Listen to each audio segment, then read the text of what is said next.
பத்திரிகை, தொலைக்காட்சி அதை கொச்சப்படுத்தக்கூடாதுன்றதான் என்னுடைய முதல் பிரச்சனை. ஒன்று, மாண்பு தொழில்துறை அமைச்சர் மாண்பு உறுப்பினர் தங்கம் தென்னரசு அவர்கள்.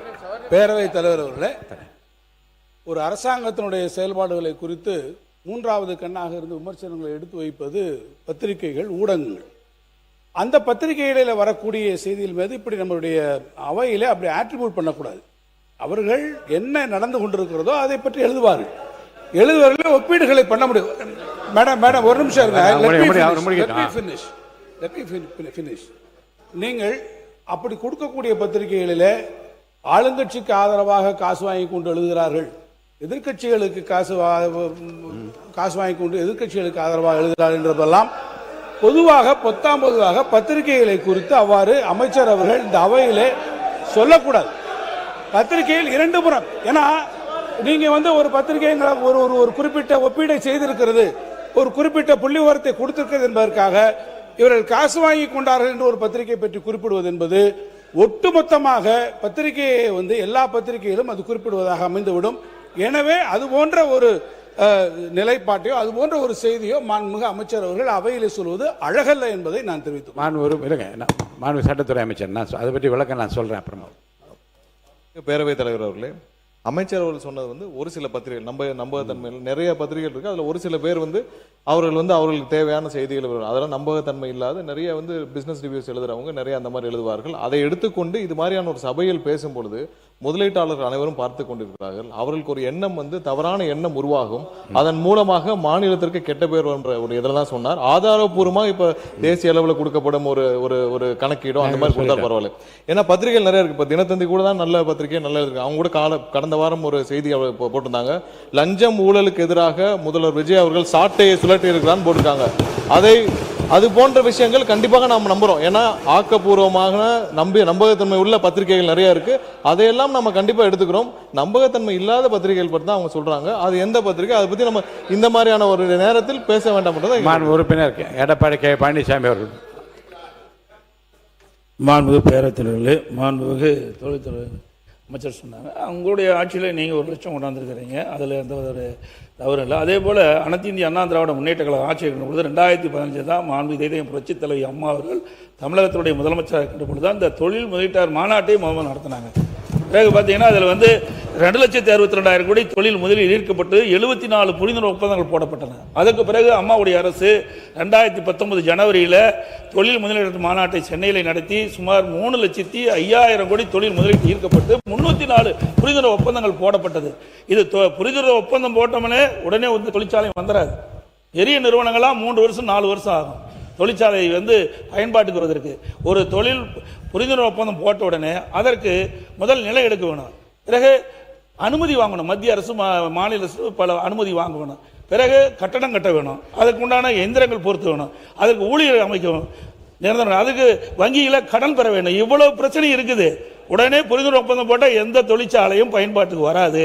ஆக பல புரிந்துணர்வு ஒப்பந்தங்கள் பயன்பாட்டுக்கு வரும், பல புரிந்துணர்வு ஒப்பந்தங்கள் வராமல் போகும். ஆகவே புரிந்துணர்வு ஒப்பந்தங்கள் போட்டதெல்லாம் நடைமுறைக்கு வருது என்பது சாத்தியமில்லை. ஆனால் அனைத்து இந்திய அண்ணா திராவிட முன்னேற்ற கழக ஆட்சியில் அம்மா இருக்கும்போது சரி, அம்மா மறைக்க பிறகும் சரி, அம்மாவுடைய அரசும் தொழில் முதலீட்டை ஈர்க்கப்பட்டு தொழிற்சாலை அதிகமாக துவங்கப்பட்டு இளைஞர்களுக்கு வாய்ப்பு கொடுக்கப்பட்டது. பொருளாதார முன்னேற்றம் ஏற்படுவதற்கு அனைத்து இந்திய அண்ணா திராவிட முன்னேற்ற கழக அரசு அடித்தளமாக அமைந்தது என்பதை அவையினுடைய கவனத்துக் கொண்டார். தொழில்துறை அமைச்சர் அவர்கள்.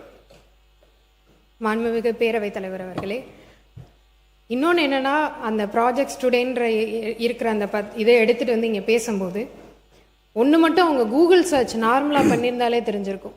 நாங்கள் வந்த உடனே எல்என்டி 18,600 கோடியில் 8,200 வேலை வாய்ப்புகள் தரோன்னு சொல்லி போட்டிருந்தோம். ஆனால் அதில் அவர் சொன்னது பார்த்தீங்கன்னா 7,000 கோடின்னு தான் மென்ஷன் பண்ணியிருக்காங்க. நார்மலாக நீங்கள் ஒரு கூகுள் சர்ச் பண்ணியிருந்தாலே அந்த நம்பரே தப்புன்றது உங்களுக்கு தெரிஞ்சிருக்கும். இப்படிப்பட்ட ஒரு தவறான ஒரு செய்தியை எடுத்துட்டு இங்கே சொல்லக்கூடாதுன்றது தான் நான் இங்கே சொல்லிக்கிறேன். மாண்புமிகு உறுப்பினர்களுக்கு பழைய நிகழ்வுகளிலே நடந்த ஒரு விவாதத்தை பற்றி ஒரு குறிப்பை நான் இங்கே சொல்லுவது பொருத்தம் என்று கருதுகிறேன். 2017ஆம் ஆண்டு மாண்புமிகு பேரவைத் தலைவராக மாண்புமிகு தனபால் அவர்கள் இருக்கின்ற நிலையில் அவர் ஒரு குறிப்பை இங்கே படித்து காட்டுகிறார். 1998 ஆண்டு மார்ச் திங்கள் 20ஆம் நாள் அன்றைய முதலமைச்சர் மாண்புமிகு முத்தமிழறிஞர் மு கருணாநிதி அவர்கள் பத்திரிகையில் வருகின்ற ஏசியங்களை வைத்து நாம் இங்கே விவாதம் செய்வது அழகல்ல என்று குறிப்பிட்டுள்ளதையும் 2011 ஆண்டு ஜனவரி 12ஆம் நாள் இந்த எதிர்க்கட்சி தலைவர் அவர்கள் அன்றைக்கு உரையாற்றுகையில் சொன்னதை மீண்டும் பதிவு செய்கிறேன் என்றும் அன்றைக்கு பேரவை முன்னவராக இருந்த மாண்புமிகு பேராசிரியர் க அன்பழகன் அவர்கள் 2010ஆம் ஆண்டு நவம்பர் திங்கள் 10ஆம் நாள் இங்கே உரையாற்றுகையில் குறிப்பிட்டதையே மீண்டும் பதிவு செய்து எதிர்க்கட்சி தலைவர் அவர்கள் எழுப்ப நினைக்கிற பிரச்சனைக்கு நான் மறுப்பதற்கான காரணத்தை விளக்கிற உடனே பேராசிரியர் பெருந்தகை பிறந்த பெரியவர் அன்பழகன் அவர்கள் சொன்னது, ஒரு செய்தி தன்னுடைய காதிற்கு வந்தால் கூட அது குற்றச்சாட்டு வடிவம் எடுக்கிறது என்று சொன்னால் அந்த குற்றச்சாட்டுக்கு ஆதாரம் இருக்கிறதா என்று கேட்டறிந்து அதன் பின்னர் தான் இந்த அவையிலே சொல்ல வேண்டும். வெளியில் எத்தனையோ செய்திகள் வரலாம், அப்படி வருகிற செய்திகளையெல்லாம் இங்கே பதிவு செய்வதற்கு இது ஒன்றும் பதிவுத்துறை அலுவலகம் அல்ல என்று அவர் சொல்லியிருக்கிறார். அதை இங்கே நான் பதிவு செய்ய விரும்புகின்றேன். மாண்பு உறுப்பினர் ஏவா வேலு அவர்கள். மாண்புமிகு பேரவைத் தலைவர்களே, பத்திரிகை செய்தி வைத்துக்கொண்டு அதை உறுதிப்படுத்தி பேசக்கூடாது என்பது வேறு. நாங்கள் அதை சொல்லலை. பத்திரிகை காசு வாங்கி கொண்டு எழுதுகிறார்கள் என்பதுதான் குற்றச்சாட்டு. அப்படி பேசக்கூடாது.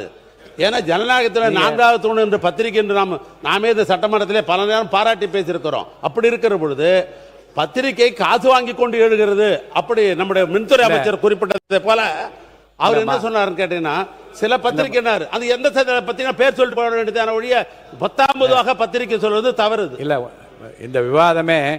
இந்த விவாதமே மாண்பு உறுப்பினர் ஆஸ்டின் அவர்கள் சொல்லியது, அவர் சொல்லிய தகவல் அதிகாரப்பூர்வமற்ற செய்தியாகத்தான் எடுத்துக்கொள்ள வேண்டுமே தவிர அது அதிகாரப்பூர்வமற்ற செய்தி. அதிகாரப்பூர்வமாக அமைச்சர் என்ற முறையில் நான் அறிவிக்கிறேன், இந்த சாதனைகள் எல்லாம் செய்திருக்கிறார் என்று அவர் அறிவிக்கிறார்.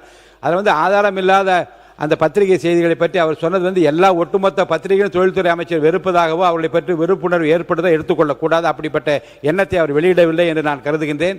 பத்திரிகை துறையை பற்றி இந்த மன்றத்தில் இருக்கிற மாமன்றத்தில் இருக்கிற அத்தனை உறுப்பினர்களும் மிகப்பெரிய மரியாதை உண்டு. குறிப்பாக தொழில்துறை அமைச்சருக்கும் இந்த அமைச்சர் பெருமக்களும் இருக்கு என்று நான் கருதுகிறேன். வெளியிருந்த பல செய்திகளிலிருந்து பல பத்திரிகைகளை பாராட்டுவதிலிருந்து அதை என்னால் உணர முடிகின்றது. ஒரு சில பத்திரிகைகள் என்று அவர் குறிப்பிட்டு பேசியிருந்தால் உள்ள உணர்வோடு தவறான செய்திகளையும் உண்மைக்கு புறம்பான செய்திகளையும் வெளியிடுகின்ற பத்திரிகைகளுக்குத்தான் அந்த குற்ற உணர்வு இருக்க வேண்டும் என்று மற்றவர்களுக்கு அதை எடுக்க வேண்டிய அவசியம் இல்லை. மாண்புமிகு தொழில்துறை அமைச்சர் அவர்கள். மாண்புமிகு பேரவைத் தலைவர் அவர்களே, நான் எல்லா பத்திரிகையும் நான் சொல்லவே இல்லை. ப்ராஜெக்ட் டுடேன்றது ஒரு பிரைவேட் வெப்சைட், அது கூட ஒரு பத்திரிகைன்னு கூட நம்ம சொல்ல முடியாது. அது ஒரு வெப்சைட், ஒரு பிரைவேட் வெப்சைட். இனி அதே பத்திரிகையாளர்கள் தான் தினத்தந்தியில் நம்மளை பற்றி நம்மளுடைய தொழில்துறையை பற்றி அவ்வளோ அழகாக எழுதியிருந்தாங்க. அதையெல்லாம் எடுத்து கொண்டு இங்கே பேசி பெருமைப்பட்டிருந்தால், தமிழ்நாடு முன்னேறுதுன்னு பேசியிருந்தால் ரொம்ப நல்லா இருந்திருக்கும். மாண்புமிகு உறுப்பினர் ஆஸ்டின் அவர்கள். மாண்புமிகு பேரவைத் தலைவர், அடுத்த சப்ஜெக்ட்டுக்கு போயிடலாம். நீங்கள் ஒரு ஒப்பீடு தான் நான் குறிப்பிட்டேன். அதுக்கு இவ்வளவு ஒப்பீடு கூட ஆதாரம் இல்லாத ஒப்பீடு. ஒரே நிமிஷம். எந்த பத்திரிகையும் பெயரையோ இந்த பத்திரிகையில் வந்திருக்கூட நான் சொல்லலை.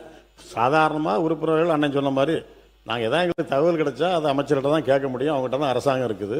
நான் சொன்ன ஒப்பீடு பற்றி அவங்க ஆய்வு பண்ணி அவங்களுக்கு பதில் வரை சாயங்காலம் இருக்குது. அதில் நீங்கள் சொன்னது தவறு, அது சொல்லுறதுக்கு அவங்களுக்கு உரிமை இருக்குது. நான் அது குற்றச்சாட்டே சொல்லலை, எந்த குற்றச்சாட்டும் சொல்ல எதுவும் சொல்லவில்லை. இன்னும் ஒரு நிமிஷத்தில் நீங்கள் முடிக்க போகிறேன். அதே போல் மாண்புமிகு பேரவைத் தலைவர்களே,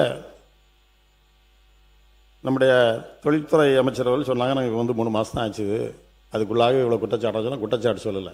3 மாதம் ஆகிருக்குது. அது உங்கள் கொள்கை விளக்க குறிப்பை பார்த்தாலே தெரியுது, அதில் எதுவுமே இல்லை. நாங்கள் என்ன பண்ண போகிறோங்க, ஒரு லாங் டேர்ம் திட்டங்கள் ஒன்றும் இல்லை. ஆனால் நீங்கள் கொடுத்துருக்கீங்க 2036 நாங்கள் $1.5 ட்ரில்லியன் அமெரிக்க டாலர் பொருளாதாரமாக மாற்றுவோம்னு சொல்லியிருக்கீங்க. நீங்கள் மாற்றினா நாங்கள் வரவேற்கிறோம். ஆனால் எங்களை பொறுத்தவரையில் எங்களுடைய தலைவர் அவர்கள் 2021 ஆட்சி பொறுப்பு ஏற்கின்ற பொழுது 2030 $1 ட்ரில்லியன் பொருளாதாரமாக இலக்கை நாங்கள் உயர்த்துவோம் என்று ஒரு உத்தரவாதத்தை கொடுத்தார். அதை நோக்கி தான் அங்கே பயணம் போச்சு. அதனால தான் இந்தியாவிலே முதல் மாநிலமாக தொழில்துறையிலே தமிழ்நாடை மாற்ற முடிந்தது. 2030 நாங்கள் இப்போ ஆட்சியை தொடர்ந்திருந்தோம் என்று சொன்னால் 2030 அந்த சாதனையை ஈட்டி இருப்போம், கொண்டு வந்திருப்போம். $1 ட்ரில்லியன் கொண்டு வந்திருப்போம். தொழில்துறை முடிக்கிட்டோம். அவங்க தொழில்துறை அமைச்சர் சொல்லட்டும். மாண்புமிகு பேரவைத் தலைவர் அவர்களே, நான் இப்பதான் சொல்லி முடித்தேன். அதாவது அவர் மூத்த உறுப்பினர் கூட முதலீட்டாளர்கள் எல்லாரும் இதை வந்து பார்த்துட்டு இருக்காங்க. ஒரு புக்கை காமிச்சு ஒண்ணுமே இல்லை, இதெல்லாம் என்ன வார்த்தைகள்? இளைஞர்களுக்கு ஒரு வேலை வாய்ப்பை நம்ம கொண்டு வர போறோம். அதுக்கு இப்படி நாங்க அதை செய்தோம் இதை செய்தோம்ன்றதை விட்டுட்டு இளைஞர்கள் தான் உங்களுடைய நோக்கம் என்றால் இந்த மாதிரியான தப்பான ஒரு பதிவை நீங்க பதிவு செய்யக்கூடாது. அது தவறான செயல். நாங்கள் வந்து ஆலோசனை சொல்லலாம், அறிவுரை சொல்லலாம், கருத்துக்களை சொல்லலாம், ஆனால் அவங்களை வாழ்த்த முடியாது. என்ன இருக்கோ அதுதான் நாங்கள் சொல்ல முடியும். தான் எதிர்கட்சியோட கடமை. அதைத்தான் நான் சொல்றேன். அவங்க சொல்ல நீங்க அதைத்தான் சொல்றேன். நான் உங்களை கேட்டுக்கொள்ளதெல்லாம் ரெண்டு கருத்து ஒரே கருத்து தான் முடிச்சிருக்கேன். கேட்டுக்கொள்ளதெல்லாம் நீங்க வந்து 1.5 ட்ரில்லியன் அமெரிக்க டாலர் நீங்க வந்து கொண்டு வரணும்னு சொல்லியிருக்கீங்க.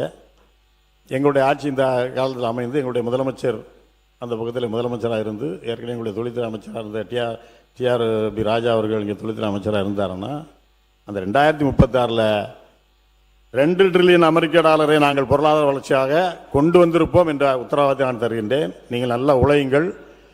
நாங்கள் யாரும் உங்களுக்கு எதிரில்லை. நல்லா உழையுங்கள். கடுமையாக உழைத்தால் தான் தொழில்துறையிலே முன்னேற்றத்தை கொண்டு வர முடியும். அப்படி உழைத்த காரணத்தால் தான் எங்களுடைய தலைவர் அவர்களும் தொழில்துறை அமைச்சர் அவர்களும் உழைத்து கடுமையாக முதலீட்டாளர்களை சந்தித்து அதன் மூலமாகத்தான் இந்த உயரத்தை நாங்கள் உச்சத்தை நாங்கள் எட்டியிருக்கின்றோம். எனவே அதே போல் நீங்கள் உழையுங்கள். முடிந்தால் ஓரளவுக்கு எங்களுடைய இலக்கிலே ஒரு பாதையாவது நீங்கள் நிவர்த்தி செய்யணும்னு சொன்னால் நான் வரையறுக்க கடமைப்பட்டிருக்கின்றோம். அதே போல் இங்கே பேசுகின்ற பொழுது அமைச்சர் நான் முடிச்சிட்டே தான் லாஸ்ட் அமைச்சர்கள் குறிப்பிட்டார்கள். முதலீட்டாளர்கள்லாம் பார்த்து கொண்டிருக்காங்க, தப்பாக நினைக்க மாட்டாங்களா, தவறுதலாக சிந்திக்க மாட்டாங்களா, இப்படி தான் பேசுகிறீங்கன்னு சொன்னாங்க. நேற்று நம்ம அன்பு முதலமைச்சர் அவர்கள் 110 விதியின் கீழே ஒன்று கொண்டு வந்தாங்க. பரந்தூர் விமான நிலைய திட்டத்தை இந்த அரசு ரத்து செய்து சொன்னாங்க. இதை பார்த்து முதலீட்டாளர்கள் தவறுலாம் நினைப்பாங்களா நினைக்க மாட்டாங்களா? தான் இன்னைக்கு முதலீடுகளை ஈர்க்கக்கூடியதுக்கு பரந்தூர் விமான நிலையம் தான் மிக முக்கியமான இது. நான் கிட்டத்தட்ட 2000 ஏக்கருக்கு மேல நாங்கள் எடுத்துட்டோம். மாண்புமிகு பொதுப்பணித்துறை அமைச்சர், மாண்புமிகு பொதுப்பணித்துறை அமைச்சர் சொல்லுங்க. மாண்புமிகு பேரவைத் தலைவர் அவர்களே,